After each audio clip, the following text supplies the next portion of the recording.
میرے عزیزوں، آج ہمارے جلسوں کی جان اور رونق جو اعلیٰ حضرت کا نام بنا ہوا ہے وہ اس لیے کہ رسول پاک کی زندگی اور رسول پاک کے نام کی پوری زندگی پر وہ حفاظت کرنے پر لگ گئے۔ ان کے خاندان کو 1000 گالیاں دی گئی، ایک لائن مجھے بتا دو کہ کہیں انہوں نے ان گالیوں کا جواب دیا ہو؟ ایک لائن لے کر کے آؤ۔ کئی 1000 صفحات پر لکھ دینے والا وہ امام، لیکن ایک لائن بھی نہیں لکھا ان گالیوں کے جواب میں جنہوں نے ان کے باپ کو بولا، دادا کو بولا، ماں کو بولا، بیوی کو بولا، پتہ نہیں کس کس کو کوستے رہے ظالم دشمن۔ لیکن جب بھی ان تانوں سے تنگ آتے تو یوں کہتے، ایک طرف آدائے دین، ایک طرف ہے حاسدین، بندہ ہے تنہا شاہ تم پہ کروڑوں درود۔ اور کسی اور سے شکایت بھی کرنے نہیں گئے اعلیٰ حضرت، بلکہ جب کبھی لوگ پریشان بھی کرتے تو یوں کہتے، تم ہو حفیظ و مغیث، کیا ہے وہ دشمن خبیث، تم ہو حفیظ و مغیث، کیا ہے وہ دشمن خبیث، یا رسول اللہ تم ہو تو پھر خوف کیا، تم پہ کروڑوں درود، آپ ہیں ہمارے ساتھ تو پھر خوف کس بات کا۔ عزیزان گرامی، جلسوں کی رونق، محفلوں کی جان یوں ہی نہیں بنائی جاتی۔ اور بھی بہت سارے آئے اور چلے گئے، لیکن سب کے نام نہیں پکارے جاتے۔ قبرستان میں لاکھوں کی تعداد میں سوئے ہوئے ہیں، بہتوں کی قبروں کی تختیاں بھی بجھ گئی، پتہ بھی نہیں چلتا، لیکن کچھ نام محفلوں میں ہمیشہ کے لیے زندہ رہتے ہیں۔ کیوں زندہ ہو جاتے ہیں؟ جو حق کے نام پہ مرتے ہیں۔ اللہ اللہ، موت کو کس نے مسیحا کر دیا؟ آپ ایک بات یاد رکھ لیں، اللہ تبارک و تعالیٰ نے یہ زندگی جو تمہیں دی ہے امانت کے طور پر دی۔ تم اپنی آنکھوں کو آوارہ نہ کرنا، ان آنکھوں کو دنیا کے حسن سے میلا نہ کرنا، ان آنکھوں کو سنبھال کر کے رکھو۔ آج کے زمانے میں دنیا تمہارے امتحانات کی گھڑی لے کر کے آ چکی ہے۔ رات کی تاریکی جیسے ہی آتی ہے، میں نوجوانوں کو دیکھتا ہوں، اس موبائل نے ان کو ایسا وحشی بنا دیا، ایڈکٹ بنا دیا۔ جتنا پہلے کبھی کوئی چرسی یا کوئی نشیڑی اتنا نشہ نہ کرتا ہوگا جتنا آج موبائل کا نشہ کیا جاتا ہے۔ میرے عزیزوں، اس نے تمہارے بہت سارے اخلاقیات کو چھین لیا ہے۔ تم کیا سمجھتے ہو پردے کی اوٹ میں بیٹھ کر کے میں گندی اسکرین کو دیکھتا رہوں کوئی کچھ نہیں کہے گا؟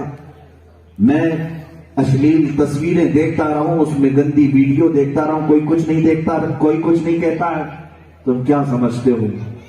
یعلم خائنۃ الاعین وما تخفی الصدور، مولا قرآن میں فرماتا ہے وہ تمہاری آنکھوں کی خیانت کو بھی دیکھ رہا ہے، تمہارے دل میں گزرنے والے اقوال کو بھی دیکھ رہا ہے، تمہارا کوئی عمل اس سے پوشیدہ نہیں۔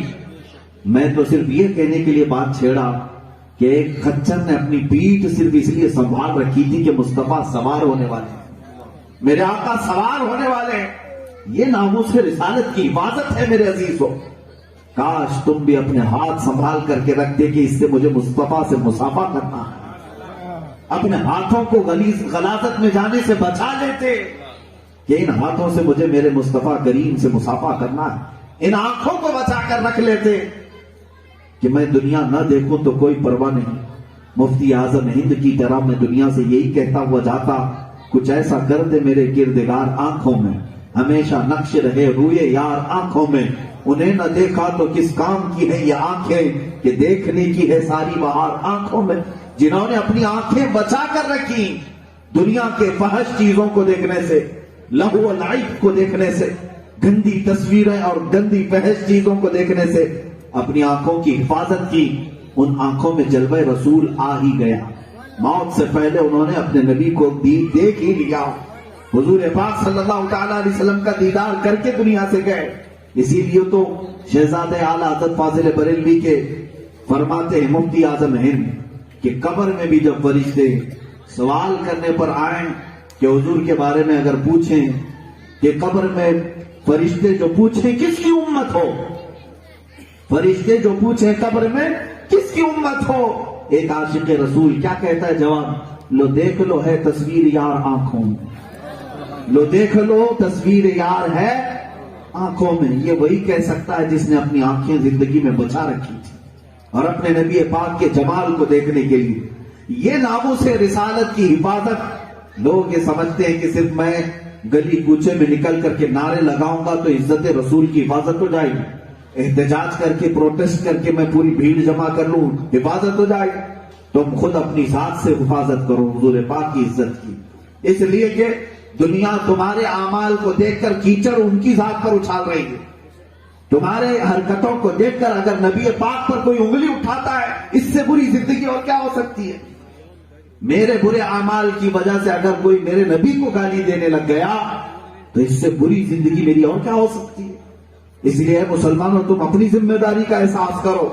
تم صرف کسی باپ کے بیٹے ہونے کی حیثیت سے نہیں پہچانے جاتے، دنیا تمہیں محمد عربی کے غلام ہونے کی حیثیت سے پہچانتی ہے.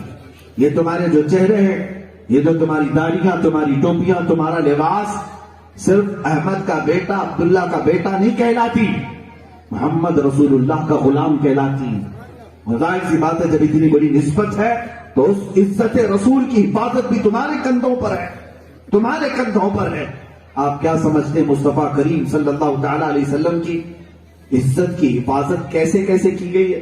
بزرگوں نے فرمایا رسول پاک صلی اللہ تعالی علیہ وسلم کا سایہ زمین پر نہیں پڑتا تھا. پتا ہے نا سب کو، اس بات پر سب کا اتفاق ہے، حضور پاک کا سایہ زمین پر نہیں آتا.